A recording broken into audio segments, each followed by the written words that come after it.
महाराष्ट्र की राजनीति में हर चुनाव में फेरबदल देखने को मिलता है। वहीं राजनीतिक समीकरण भी बदलते हैं, नई पार्टियां भी बनती है, पुरानी पार्टियों में विघटन हो जाता है। महाराष्ट्र विधानसभा चुनाव के दौरान 2 कोने अतिरिक्त कोने नहीं बल्कि 6 कोनियां होने जा रहे हैं। बीजेपी और कांग्रेस तो मैदान में ही है, वहीं 2-2 शिवसेना और 2-2 एनसीपी भी मैदान में उतरी हैं। 3-3 पार्टियों के 2 मोर्चे हैं।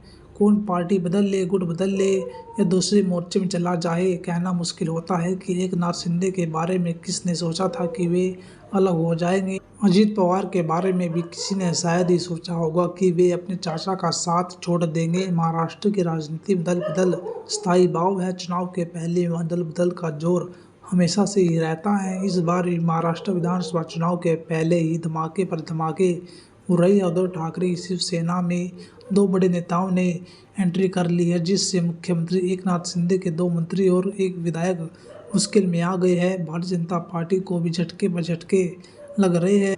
पूर्व विधायक राजन तेली, दीपक सालुके और सुरेश बनकर उद्धव ठाकरे के शिवसेना में शामिल हो गए। इन नेताओं ने न केवल पार्टी बदल ली बल्कि अपना अपना मोर्चा भी संभाल लिया है। महाराष्ट्र में 2022 से अब तक कई महत्वपूर्ण दल बदल और राजनीतिक घटनाक्रम हुए हैं जो राज्य की राजनीति को प्रभावित कर चुके हैं। खासतौर पर शिवसेना में बड़ा विभाजन और बीजेपी के साथ नया गठबंधन प्रमुख घटनाएं रही है।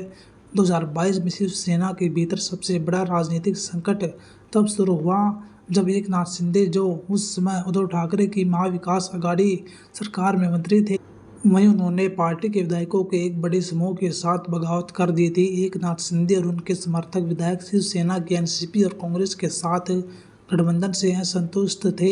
उनका मानना था कि यह गठबंधन शिवसेना की हिंदुत्व विचारधारा से समझौता कर रहा है। परिणाम यह हुआ कि शिंदे और उनके समर्थक विधायकों ने बगावत कर दी और शिवसेना के लगभग 40 विधायकों को अपने पक्ष में कर लिया। इसके बाद शिंदे ने भाजपा के साथ हाथ मिलाकर सरकार बनाई।